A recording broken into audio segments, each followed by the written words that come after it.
প্রিয় বন্ধুরা, ভালোবাসা অঙ্ক চ্যানেলে সবাইকে স্বাগত। আজ আমরা এবিটিএ মাধ্যমিকের টেস্ট পেপারের যে 2023-24 নতুন বইটি বেরিয়েছে তারই সাজেশন পেজের পার্ট 2 করব। পার্ট 1-এ আমরা এই সাজেশন পেজের 1 নম্বরের সমস্ত প্রশ্নগুলো সলভ করেছিলাম। আজ আমরা 2-এর দাগে যে শূন্যস্থান পূরণ থাকে এই শূন্যস্থান পূরণের প্রশ্নগুলো সলভ করব। তো যারা আমার ক্লাসে আজ নতুন জয়েন করেছো তারা আগের ক্লাসগুলি ডিসক্রিপশন বক্সে দেওয়া প্লেলিস্টের লিংক থেকে দেখে নিও, আর পরবর্তী ক্লাসগুলো কন্টিনিউ করার জন্য অবশ্যই চ্যানেলটিকে সাবস্ক্রাইব করে নিও। তোমাদের কোশ্চেন পেপারে অর্থাৎ মাধ্যমিকের প্রশ্নপত্রে 2-এর দাগে 6টি প্রশ্ন থাকে, তার মধ্যে যে কোনো 5টি প্রশ্নের উত্তর করতে হয়। প্রত্যেকটি প্রশ্নের জন্য 1 নম্বর করে মান থাকে। তাহলে আজ আমরা শুরু করছি 2-এর দাগে শূন্যস্থান পূরণ। 1 বছরে আসল ও সুদ আসলের অনুপাত 8:9 হলে বার্ষিক সুদের হার কত? দেখো, প্রশ্নগুলি আমরা খাতায় লিখে নিয়েছি। এখানে দেওয়া আছে আসল ও সুদ আসলের অনুপাত 8:9। তাহলে আমরা ধরে নিচ্ছি, ধরি আসল 8x এবং সুদ আসল 9x। তাহলে সুদ আসল থেকে আসল বাদ দিলে আমরা সুদ পেয়ে যাব। সুতরাং সুদ সমান 9x মাইনাস 8x সমান x। তাহলে আমরা পেলাম 8x টাকায় 1 বছরে সুদ হয়েছে x টাকা। তাহলে আমরা লিখছি, এখানে p হচ্ছে, আমরা জানি যে সুদ আসল সরল সুদের সূত্র হচ্ছে I সমান p/t বাই 100। এখানে I হচ্ছে সুদ, তো সুদের পরিমাণ x সমান p/t। p মানে আসল হচ্ছে 8x, আর আমাদের বের করতে হবে, তাই আর রইল। p মানে 1 বছর, তাহলে এখানে 1 লিখলাম, নিচে হচ্ছে 100। বা আমরা লিখতে পারি, এদিকে গুণ করে দিলে এখানে 100x সমান হচ্ছে 8x ইন্টু r, বা আমরা লিখতে পারি 100x বাই 8x সমান হচ্ছে r। অর্থাৎ এখানে x কেটে গেল, 4 দিয়ে 4 পঁচিশে 100, 4 দুয়ে 8। তাহলে আমরা পেলাম r সমান হচ্ছে 25/2, অর্থাৎ 12.5। 25/2 কে ভাগ করলে আমরা পাই 12.5।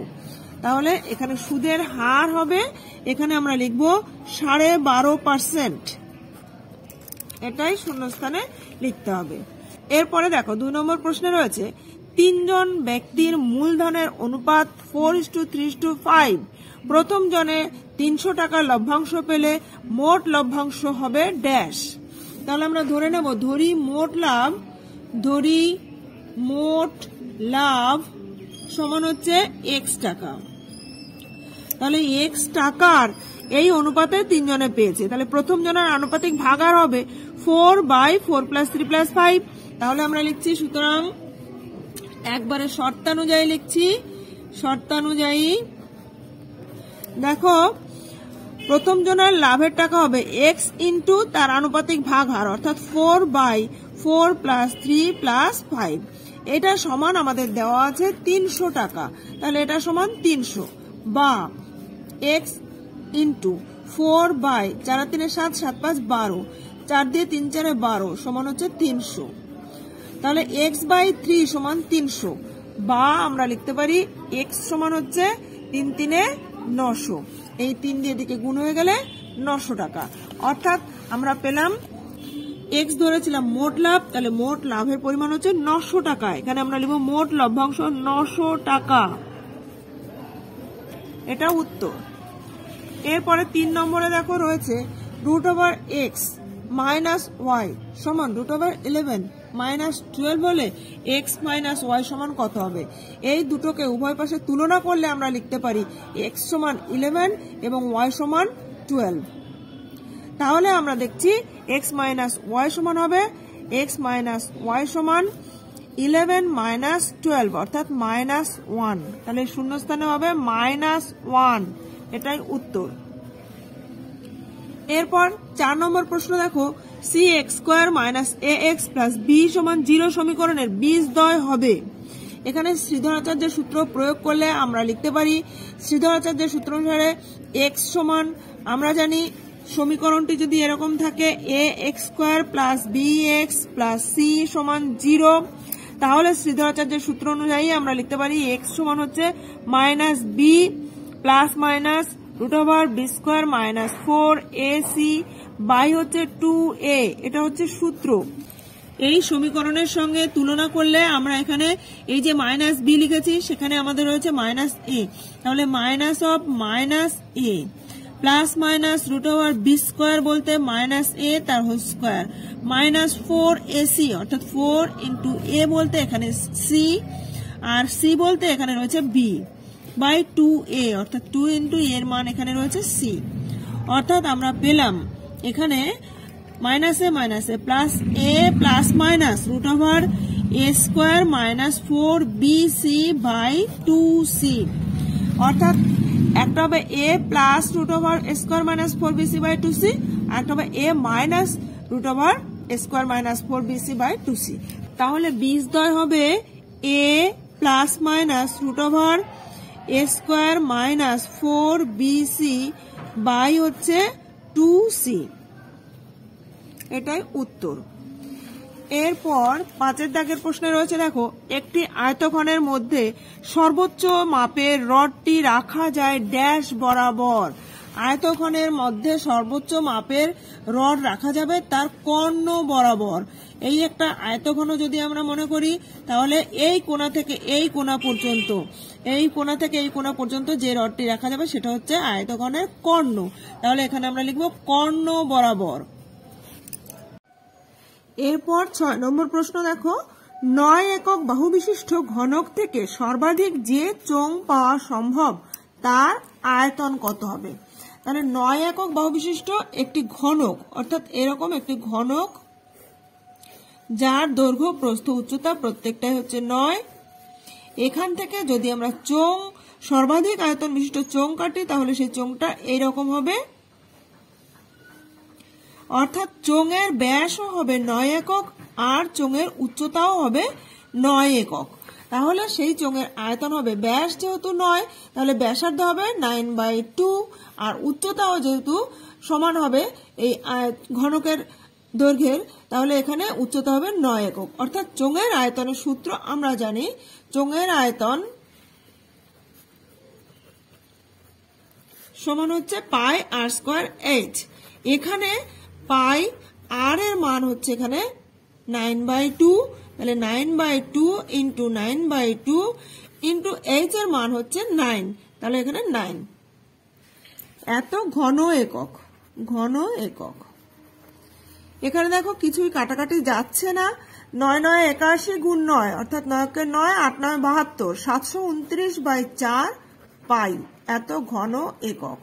এটাই হচ্ছে নির্ণয় উত্তর হবে। তাহলে এখানে আমরা শূন্যস্থানে লিখে দেব 729/4, এখানটা হচ্ছে এত পাই ঘন একক।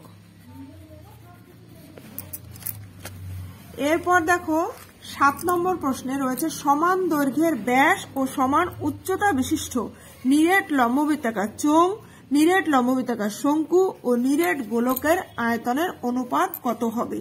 সমান দৈর্ঘ্যের ব্যাস অর্থাৎ প্রত্যেকটি ঘনবস্তুরই ব্যাস সমান, তাহলে আমরা ধরে নিচ্ছি ব্যাসার্ধ সমান হচ্ছে আর, ধরি প্রতিটির ব্যাসার্ধ সমান আর একক আর উচ্চতা সমান এইচ একক। তাহলে এখানে দেওয়া আছে ব্যাস আর উচ্চতা সমান, অর্থাৎ আমরা বলতে পারি সুতরাং 2r, ব্যাস হচ্ছে 2r ব্যাসার্ধের দ্বিগুণ সমান হচ্ছে h।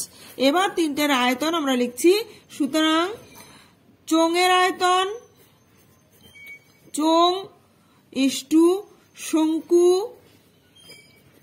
ইস্টু গোলক, প্রত্যেকটার আয়তন এখানে সংক্ষেপে লেখা হচ্ছে যেহেতু আমরা শূন্যস্থান পূরণ করছি তাই গোলক, গোলকের আয়তন।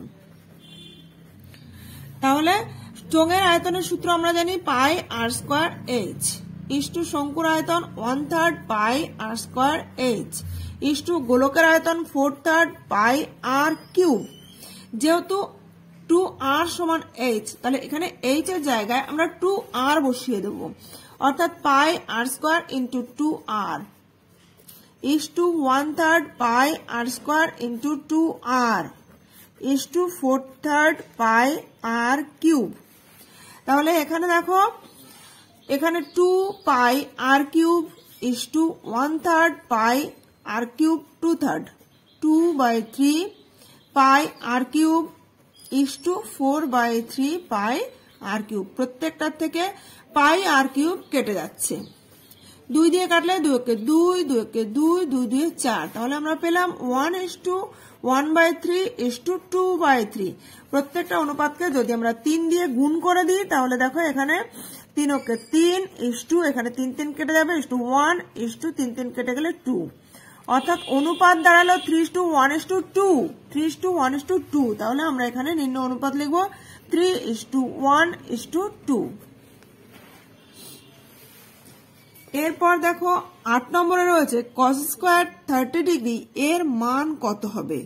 তো cos 30 ডিগ্রির মান আমরা জানি, cos 30 ডিগ্রি সমান হচ্ছে √3/2। তাহলে তার স্কয়ার আছে, অর্থাৎ cos স্কয়ার 30 ডিগ্রি মান হবে √3/2 তার হোল স্কয়ার।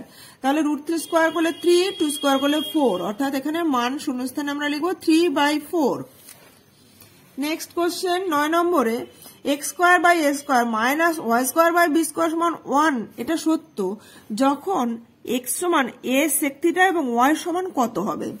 তো x সমান দেওয়া আছে a sec θ, বা আমরা লিখতে পারি x/a সমান sec θ, বা x²/a² সমান sec স্কয়ার θ।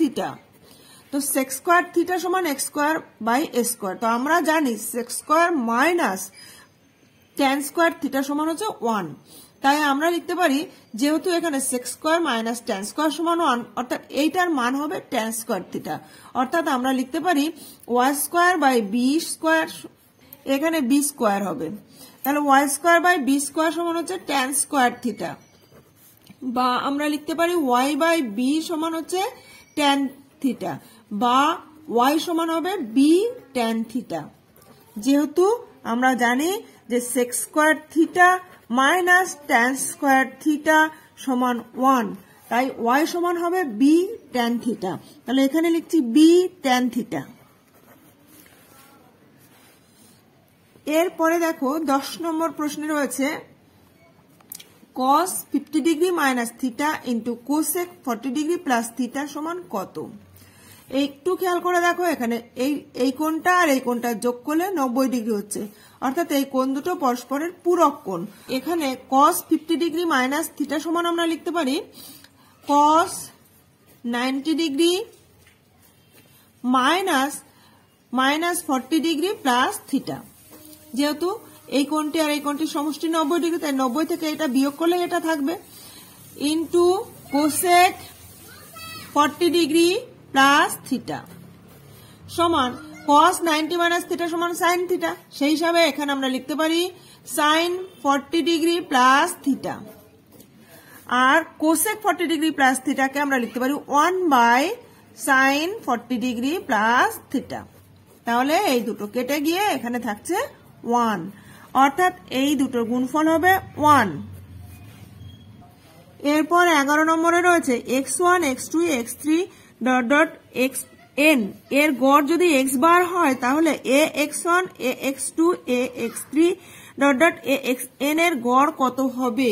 জাস্ট এখানে a দিয়ে গুণ করা আছে, অর্থাৎ এখানে x বার সমান যদি আমরা লিখি x1 plus x2 plus x3 দিয়ে xn/n, তাহলে উভয় দিকে যদি আমরা a দিয়ে গুণ করে দিই ax বার সমান a ইন্টু এগুলো হবে, অর্থাৎ ax1 plus ax2 plus ax3 দিয়ে প্লাস axn বাই হচ্ছে n, অর্থাৎ এই সংখ্যাগুলোর গড় হলো ax বার।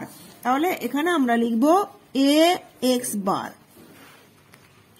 এর পরের প্রশ্ন দেখো 12 নম্বরে রয়েছে যৌগিক গড়, মধ্যমা ও সংখ্যাগুরু মান হলো ড্যাশ প্রবণতার পরিমাপক। এখানে আমরা জানি কেন্দ্রীয় প্রবণতার পরিমাপক, কেন্দ্রীয় প্রবণতার পরিমাপক। পরবর্তী কোশ্চেন দেখো 5x² minus 11x plus k সমান 0 এই সমীকরণের বীজদ্বয় পরস্পরের অনন্যক হলে k এর মান কত হবে। তাহলে ধরি আমরা বীজদ্বয় যথাক্রমে আলফা এবং 1/α। ধরি বীজদ্বয় আলফা ও 1/α। আমরা জানি বীজদ্বয়ের গুণফল হচ্ছে, এখানে যদি আমরা সমীকরণটা এইভাবে দেখি, ax² + bx + c = 0 দ্বিঘাত সমীকরণের সাধারণ রূপ, সেক্ষেত্রে বীজদ্বয়ের গুণফল হলো c/a। বীজদ্বয়ের গুণফল হলো ধ্রুবক পদ বাই x² এর সহগ। তাহলে এই সমীকরণের ক্ষেত্রে এখান থেকে আমরা লিখতে পারি আলফা ইন্টু 1/α বীজদ্বয়ের গুণফল সমান k/5, k/5, বা আলফা আলফা কেটে গেলে 5, তাহলে k সমান হচ্ছে 5, অর্থাৎ k এর মান হবে এখানে 5। এটাই হচ্ছে নির্ণয় উত্তর। এরপর 14 নম্বর প্রশ্ন দেখো, একটি বৃত্তে একটি নির্দিষ্ট জ্যায়ের সমান্তরাল স্পর্শক অঙ্কন করা যায় কটি, এখানে সেটা লিখতে হবে। তো একটি নির্দিষ্ট বৃত্তের ক্ষেত্রে একটা নির্দিষ্ট জ্যায়ের, মনে করি এখান দিয়ে একটি জ্যা রয়েছে, এই জ্যায়ের সমান্তরাল স্পর্শক এই পাশ দিয়ে একটি অঙ্কন করা যাবে, আবার এই পাশ দিয়েও একটি অঙ্কন করা যাবে, অর্থাৎ দুটি স্পর্শক অঙ্কন করা যায়। তাহলে এখানে আমরা লিখবো দুটি স্পর্শক অঙ্কন করা যায়। 15 নম্বর প্রশ্ন দেখো, ও কেন্দ্রীয় বৃত্তের PQ ও RS জ্যা দুটির দৈর্ঘ্যের অনুপাত 1:1 হলে POQ R ও S সমান কত হবে? তো আমরা একটি বৃত্ত অঙ্কন করছি, ও কেন্দ্রীয় একটি বৃত্ত যার কেন্দ্র হচ্ছে O। এবার বলেছে PQ এবং RS জ্যা দুটির দৈর্ঘ্যের অনুপাত 1:1, অর্থাৎ দুটো সমান জ্যা, একটা PQ আর একটা হচ্ছে RS। এটা মনে করি PQ, এটা হচ্ছে RS। POQ অর্থাৎ এই কোণটি, আর ROS অর্থাৎ এই কোণটি, এই কোণ দুটোর অনুপাত কত হবে? আমরা জানি সমান দৈর্ঘ্যের জ্যা কেন্দ্রে সমান কোণ উৎপন্ন করে, তাই এই কোণ দুটোর অনুপাত 1:1 হবে, অর্থাৎ এখানে 1:1, এটাই উত্তর। আজ তাহলে 2 দাগের প্রশ্নগুলো কমপ্লিট হলো। এর পরের ক্লাসে আমরা 3 দাগের প্রশ্নগুলো সলভ করব। তো পরবর্তী ক্লাসগুলো কন্টিনিউ করার জন্য এখনো যারা চ্যানেলটিকে সাবস্ক্রাইব করোনি তারা অবশ্যই চ্যানেলটিকে সাবস্ক্রাইব করে নিও, পাশে থাকা বেল আইকনের অল বাটনটি প্রেস করে দিও, যাতে আমি ভিডিও আপলোড করার সঙ্গে সঙ্গে তোমাদের কাছে নোটিফিকেশন পৌঁছে যায়। ভালো লাগলে একটা লাইক করে দিও, বন্ধুদের মধ্যে বেশি বেশি করে শেয়ার করে দিও। কোথাও বুঝতে অসুবিধা হলে বা ভিডিওটি কেমন লাগলো কমেন্ট করে জানিও।